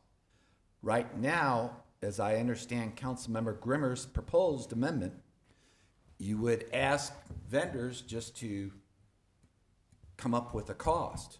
But I don't know that you have a set plan as to what you want to build. So in other words, one vendor could say, I'll put in a little kiddie pool with a fountain. I'm just being hypothetical here, folks. Whereas another guy might say, well, I'm going to put in concrete, and I'm going to do this, and put lights and floodlights, and you're talking a lot of money. I'm just hypothetically going through this procedure because there's no guidelines for a potential vendor to submit a quote on something that he has no idea what it is you're looking at. We have several other questions. Councilmember Patel. Well, thank you, Mayor, but you answered my question. That was my question. I just wanted clarification on what the actual request was, but I think that's we're not actually putting a number to it. We're just asking for kind of a carte blanche proposal. Right. Okay. That's the way I understood it. Councilmember Hine. I think one of Councilmember Weshy's questions was, is there a cost to the city to put out a RFP? To put out an RFP, there would be a cost because you would have to hire a firm to come together and draw up the plans for it. So there would be a cost. Thank you. And we do not have that in our budget. It is not in this year's budget, no, sir. Councilmember Hood. Mayor, if we were to go out and just photograph some examples of what we're looking at, would that help the situation any? If council was comfortable with looking at photographs of what they conceptually want to see, that would be better than just arbitrarily saying, hey, give me a number. I want to build a water feature in front of City Hall. Councilmember, can I answer your question? Well, why don't we just kind of put this on the side until we can provide some visual examples of what we may want out there so that we have a little better guideline for who we're going to be talking to. Okay. Let me finish out with everybody else and we'll get back to it. Councilmember Sattel. Yes, thank you, Mayor. I think a no-cost option to do this, to move forward and try to start collecting materials, would be to put two of our commissions together, one being the Parks Commission, the Beautification Commission, and let them go out and see what they can figure out and bring up some kind of ideas. It wouldn't be a cost factor that way to the city. You'd have also some input from some of the citizens that are on this commission, okay? Some of them that, I mean, this is the city hall, it's not really a park, okay, but it is used on the 4th of July. And beautification, they're for everything going on anyway. So I mean, unless you can think of a third commission that we should add, but I think if we included these two commissions and them have a joint meeting and maybe have Jerry go to the meeting and say his ideas that and then let them travel to some of the different municipalities and different locations where some of these are at and take the pictures that, Don Hood brought up, okay? Yes, we want something visual. I know of a lot of them, they're huge, but they're $500,000 ones, okay? And it's not something we're gonna spend on. Yet I know some that are very small that you have in someone's backyard, okay? And that's not it's not the kiddie pool you talked about, but there's a big range. And so we need to have a variety of a lot of pictures, and I think those two commissions with their input, and I think they can get along. Maybe you might have some differences, but I think that would be a better solution instead of us council trying to go back and forth and spend money that we don't need to spend for nothing yet. That's an option, and I'm sure they can get along. Councilmember Luther. Yes, thank you, Mayor. At the risk of sounding like a broken record, and I'm willing to take that risk right now, and dive right in. A couple of things. One is that I think that, I don't think this is a bad idea. I think the other thing I'd like to point out is it's not just cash dollars, it's staff time are dollars as well, so I'd like to take that into account. And as much as our government center is important, it is a hallmark on Natural Bridge. The main corridor in Bridgeton, our main street is the Rock Road. And there have been resident concerns about the Rock Road. I know there's MoDOT involved with that. And I personally would like to see, and residents that I have spoken with, would like to see ways that we can improve the appearance of the Rock Road first, and spending staff time and resources toward that. And then secondarily, businesses and offices and centers that are ancillary corridors. That's it. Thank you. Very good. Councilmember Gurmer. Well, again, without putting anybody on the spot, I think that my discussions have primarily on how to move this process forward have been with our city manager, Mr. Bookout, and Mr. Bookout seemed to be very comfortable with putting out requests for quotes, again, at no cost or obligation to the city, and I would assume that there would be obviously involved in that some parameters. And Mr. Bookout, again, if you would, I would ask that maybe you could expound on that. Yeah, I just want to be clear. My conversations with Councilmember Grimmer, first and foremost, I encouraged him to get consensus with the council. And if there is consensus with the council to move forward, my conversations with Councilmember Grimmer were sending out RFQs, doing requests for qualifications, not getting quotes, but doing an RFQ and talking about qualifications of professional services, and to me, that would be the first step, and starting there after consensus is built with the council. And you are absolutely correct, we have no budget for this for fiscal year 2024. Hope that helps. Councilmember Norris. Yes, sir. You know, I would like this building to have a little bit of maybe some landscaping. I mean, I like the water features, but water features have to have maintenance. They have to do the drainage. I just find that's gonna put some extra work on our people who maybe not real comfortable with that. And really, water features are very expensive. You know, I know of 2 locations that their falls, they've shut them down. One is at the Buddhist temple on Smiley.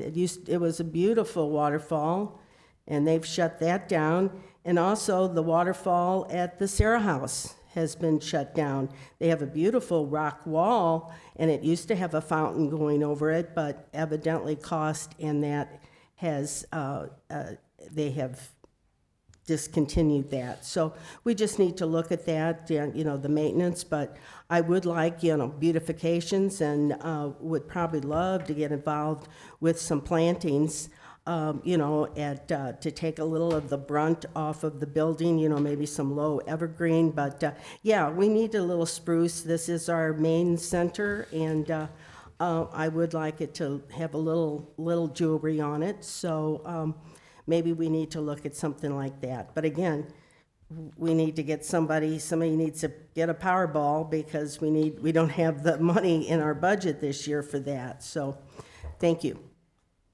Thank you. Councilmember Grimmer. Well, yes, I do concur with Councilwoman Luther's approach that the Rock Road needs some attention.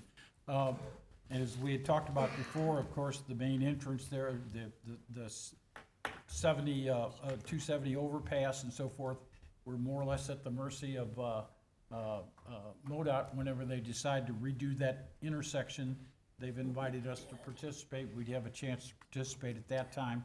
In the meantime, I think we could put up some signage and other things like that, and these would be maybe smaller expenditures compared to this. The issue of maintenance on the any proposed water feature was brought up. Agreed, that is a consideration. One of the parameters I think that we would have was that we would not want a pond, that's more maintenance, and we would also want a simple, low-maintenance design inherently designed into the project. That would be one of the parameters. So again, what I'd like to do is get the process going. This is gonna take some time. And again, you know, maybe it's next year, but at least we'll have some place to start and something to start with at this time. So again, I would put forth the motion, or restate the motion, that I would like the consensus of the council to ask or direct our staff to go out for RFQs to begin looking at this proposal. Very good. So the motion's on the table. Does everybody understand the motion? Okay. Roll call. Roll call. Did you have a question, Councilmember Norris? Yeah, I thought we were going to table this and take it to beautification. I would like to see that. That's what I would prefer. Is that your motion? Oh, that was it. He got his motion first. That's not my motion. That wasn't his motion. His motion was to proceed on. Oh, all right. That was Councilmember Satel had recommended Just a a recommendation, recommendation. yes. That would save some ideas. Okay, so the motion is that the city would solicit costs for some type of feature, a beautification feature, to the front of the government center here. Does everybody understand? Southwest corner. Clerk will call the roll. Councilmember Satel. Nay. Councilmember Weshy. Nay. Councilmember Grimmer. Aye. Councilmember Patel. Aye. Councilmember Hein. Nay. Councilmember Luther. Nay. Councilmember Norris. Aye. Councilmember Hood. Aye. 4-4. 4-4. My vote is no on this one. So we will come up with something else. All right, attorney's report. I have nothing, Mayor, thank you. Thank you. Council communications. We'll start with Councilmember Weshy. Thank you, Mayor. I've been talking to a lot of residents over the past few weeks, and I am a bit disappointed that we decided to move forward and basically say, do as I say, not as I do, by saying it's okay to have electronic signs in our parks. And I'll just leave it at that. Thank you for your time.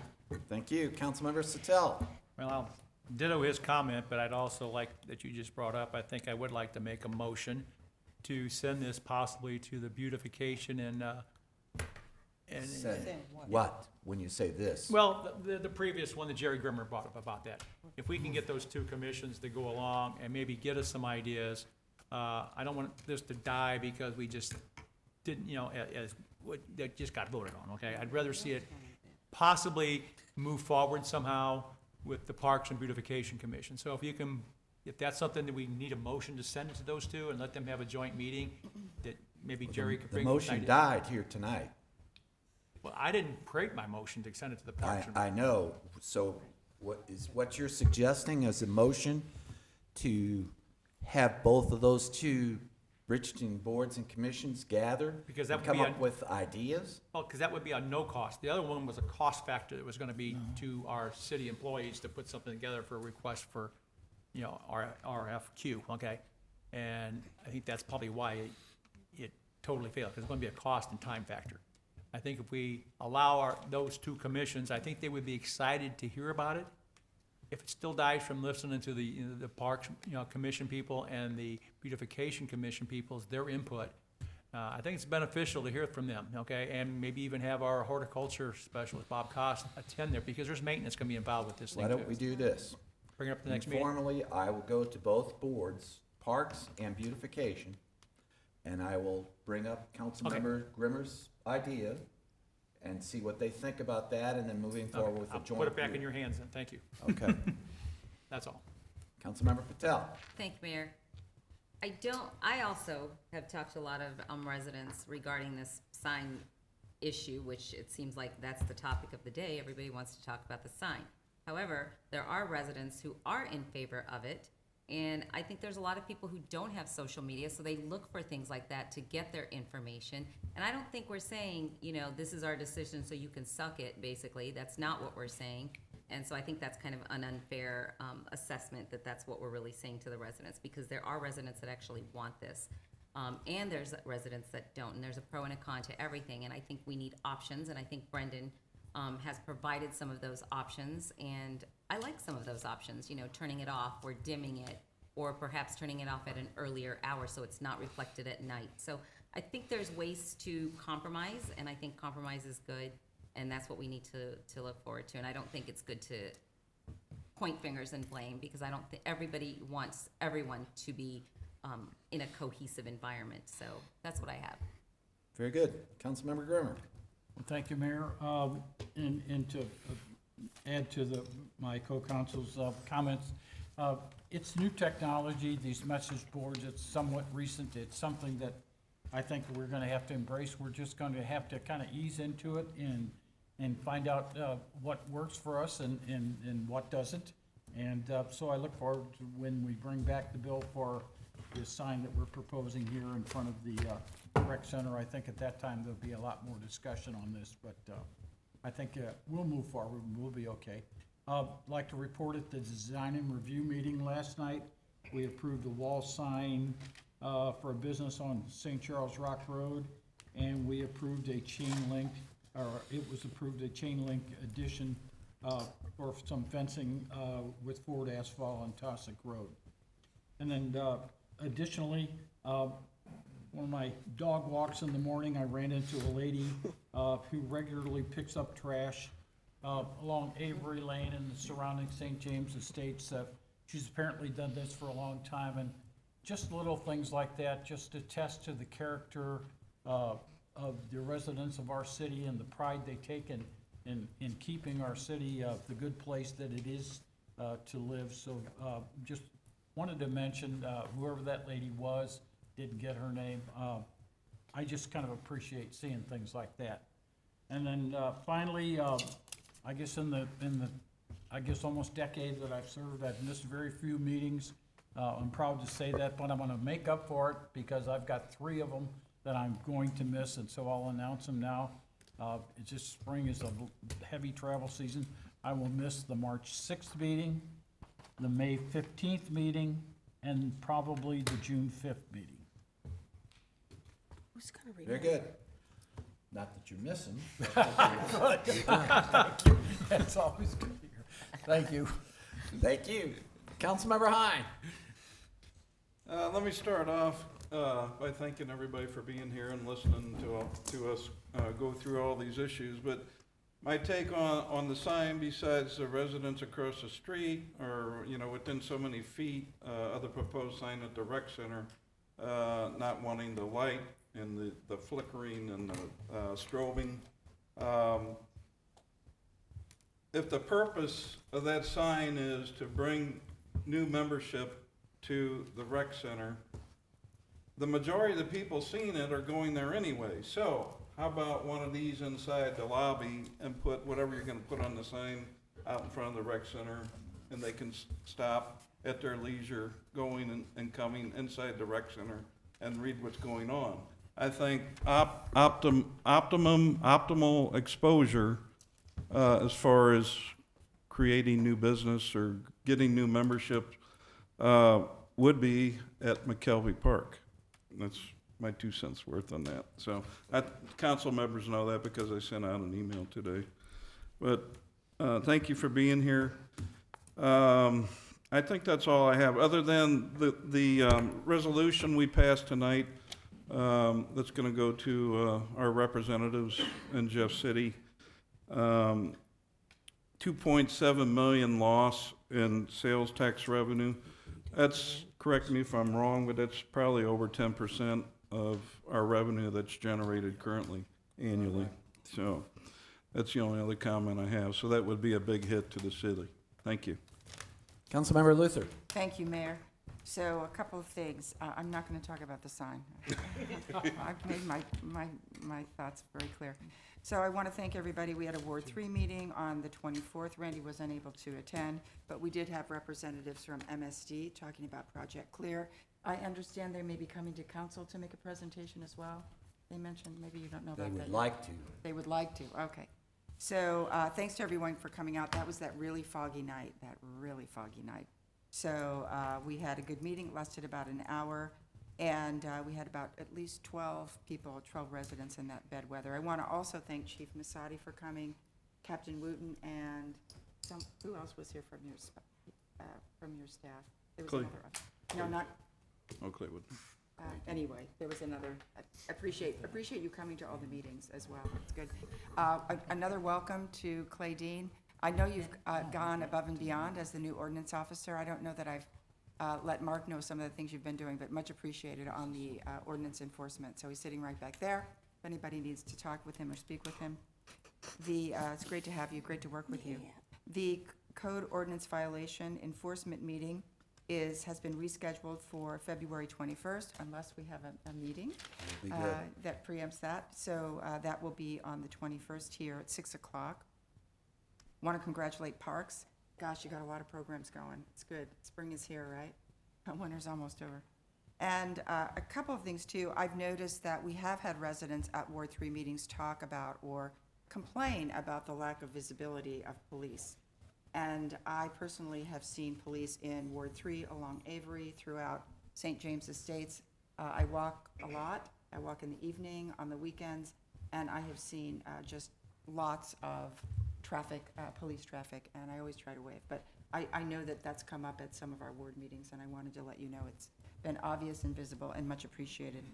I attended the Board of Adjustment meeting on January 25th. Zach, we had a full agenda, didn't we? It was a long meeting. And so thank you for all your help with that, as I'm a new ex officio member of that board. And I just want to comment, I think the Bridgeton brief is terrific. And I want to encourage everyone, it's real easy to sign up. You can visit our website or send an email. It's very easy. I think it's just wonderful. Congratulations, Mayor. I think that's a great move. Thank you. That's it. I can't take all the credit. That's Yolanda's. Oh, well, Yolanda congratulate Elkins. Yolanda, too. She helps out a great deal with that. Councilmember Norris. Yes, sir, thank you. Yes, I do appreciate that. Again, that is another example. The Bridgeton brief, I guess that's, I don't know who made the name, but I laugh every time the brief, anyway, it's great, you know, we lost the localite. It's great, we're advertising, we're updating our activities, we're reminding citizens of the services provided for our city. I did appreciate the acknowledgement of Councilman Abram and Councilman Barry. You know, that might be an opportunity to have an area not just for dead people, but maybe for some spotlight for some volunteers or explain some of our commissions. You know, that might be a place to put some information. Again, it's another choice that we have to market our city. So, you know, not everyone is techie friendly or, you know, is involved with that. So we just need to make more choices. And again, I'm a little disappointed, another business coming in and not doing some due diligence. You know, that needs to, I don't know where the breakdown is, why, you know, that he wants, again, for to change our rules on our signs, and I'm just a little uncomfortable with that. And with that, collect a lot of beads this weekend. Happy Mardi Gras, and next week, happy Valentine's Day. Thank you. Very good. Councilmember Hood. Yes, sir. I just want to reiterate on this resolution how important this is. And we have had many discussions at the Missouri Police Chiefs level and St. Louis area Police Chiefs level. I'm going to distribute this tomorrow. Great. And hopefully we can get this squared away, because this would be detrimental to the entire state. Absolutely. All right, we'll go on to department reports. Streets. Mr. Gunn, Public Works. All right, with the warm weather we've had this week, the crew's been working hard on the Bridgeton Meadows Court project.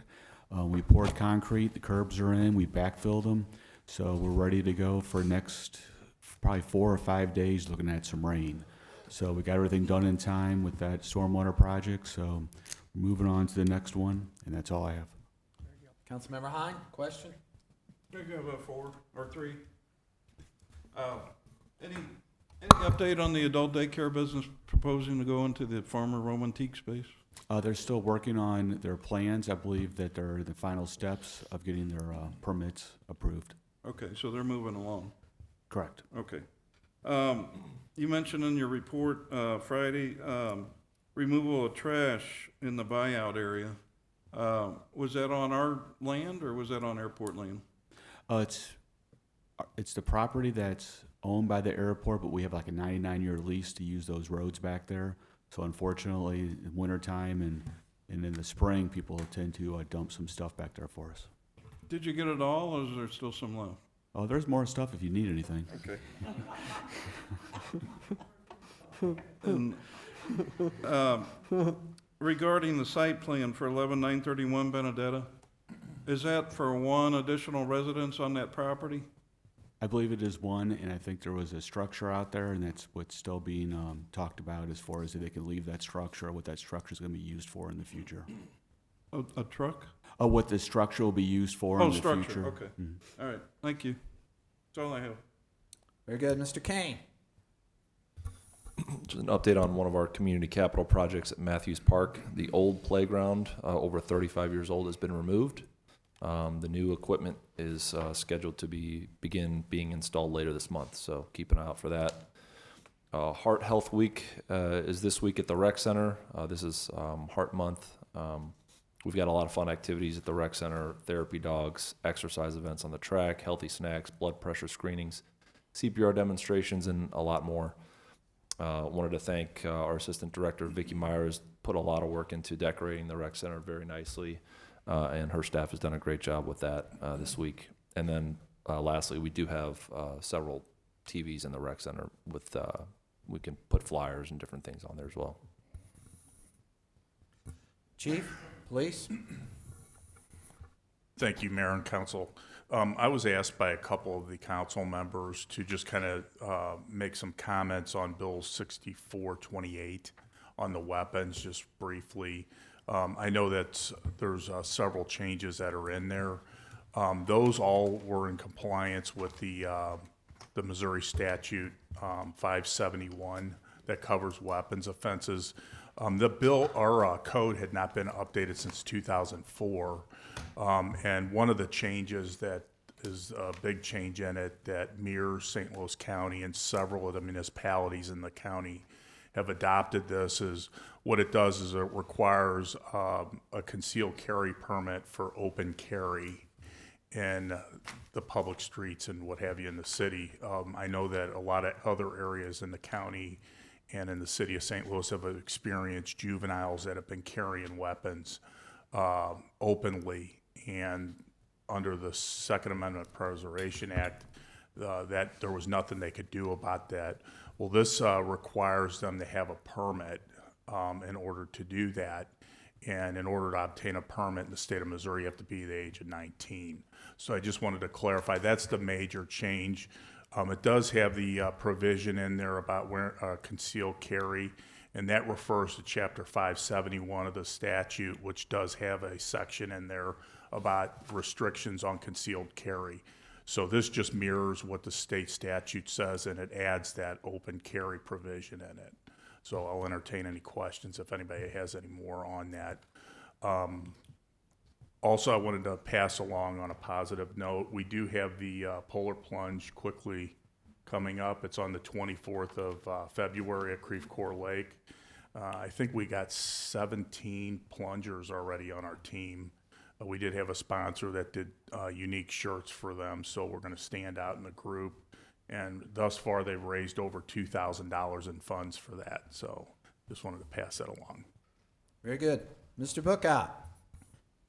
Yes, I just want to let you know I've been in communication this week with the developer that's developing the former Kmart and Sports Authority buildings, and I've been working with our legal counsel, Dave's partner and one of the associates with Hush Blackwell. And they should have the documents done within a few days. We'll start reviewing them. We're shooting for having the first reading and public hearings on for March 6th. So I know you haven't heard a lot, but I want to let you know that they're working diligently on all the documents, and we're going to start reviewing them here within the next day or two. That's all I have, Mayor. Thank you. Councilmember Hine, question. Yes, thank you. I don't know if this is for you or for Kevin or both, but regarding the money we have in the budget for mowing and trash pickup at certain areas, have you gone and gotten proposals or bids from any companies yet for trash pickup or for mowing? If not, what's the next step? How do we get that in motion? No, we've got the money in the budget. I'll work with Robert, and we'll start on that, so we've got something in place by spring. Okay. I know we got a complaint last week from a resident, and just wondering, it looked pretty bad out there. Thank you. Okay. All right, I'll keep mine simple. I'm going to pass around because we mentioned about sales tax. So these are the figures of the cities on sales tax, but we do not have December yet. So this, and it, when you start reading it, it is very confusing. But I will start giving this to council on a monthly basis so we can track just how important the sales tax. Also in there is the use tax. If you look back through it, use tax is down a little bit this past fiscal year. So this is for fiscal year 23. We're always 2 months behind on sales tax revenues coming into the city from the state. So keep that in perspective. Also, I appreciate the comments on the Bridgeton brief. The administrative assistant, Yolanda Elkins, is primarily responsible for the layout. We try and get all those articles together. The various departments pull some stuff together. I write a few little articles, but I appreciate the nice comments that everybody had. I also appreciate the civil nature that everybody conducted this evening. I thought you all did a great job. With that, I'll entertain a motion for adjournment. So moved. Second. Motion's made by Councilmember Hood, seconded by Councilmember Norris to adjourn. Those in favor signify by saying aye. Aye. Those opposed? Thank Abstaining? God. Motion carries. We are adjourned.